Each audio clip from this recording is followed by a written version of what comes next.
শহীদ রাষ্ট্রপতি জিয়াউর রহমানের ছবি অবমাননা ও বিএনপির ভারপ্রাপ্ত চেয়ারম্যান তারেক রহমানের বিরুদ্ধে কুরুচিপূর্ণ ও অশালীন বক্তব্যের প্রতিবাদে বিক্ষোভ মিছিল সমাবেশ করেছে নারায়ণগঞ্জ জেলা কৃষক দলের নেতৃবৃন্দরা। 20 জুলাই দুপুরে উপজেলার গোলাকান্দাইল গোল চত্বরে বিক্ষোভ মিছিল ও সমাবেশ অনুষ্ঠিত হয়।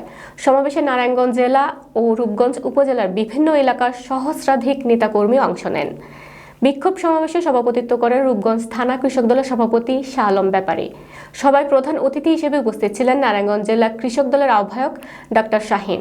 বিশেষ অতিথি হিসেবে উপস্থিত ছিলেন জেলা কৃষক দলের সদস্য সচিব আলম মিয়া। নারায়ণগঞ্জ জেলা কৃষক দল বিভিন্ন আন্দোলন সংগ্রামে স্বৈরাচার আন্দোলনে অগ্রণী ভূমিকা পালন করেছে। সেই পশ্চিমবঙ্গের ছাত্র আন্দোলনে বাংলাদেশ জাতীয়তাবাদী কৃষক দল হাসান জাবিদ তহিন এবং বাবুলের নেতৃত্বে সারা বাংলাদেশে দুর্বল আন্দোলনের মাধ্যমে শেখ হাসিনাকে এই দেশ থেকে বিতাড়িত করতে সাহায্য করেছে। আপনারা মনে রাখবেন, আপনারা চিরকুটির দল, আপনাদের যে জনপ্রিয়তা এই দেশের মানুষ জানে। এক প্রান্তে এক কথা, আরেক প্রান্তে আরেক কথা। এইভাবে মানুষের মন জয় করা যায় না।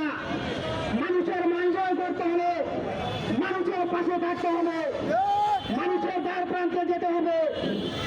যে নেতৃত্বে আজকে সারা দেশে মানুষের দ্বার প্রান্তে গিয়ে আমরা মানুষের সাহায্য সহযোগিতায় আছি, এই সরকারকে আমি বলবো, আপনারা অতি শীঘ্রই বাংলাদেশের মানুষের চাওয়া পাওয়া, এদেশের মানুষের ভোটের অধিকার ফিরিয়ে দিয়ে আপনাদের অধিকারটুকু পালন করে আপনাদের জায়গায় চলে যান।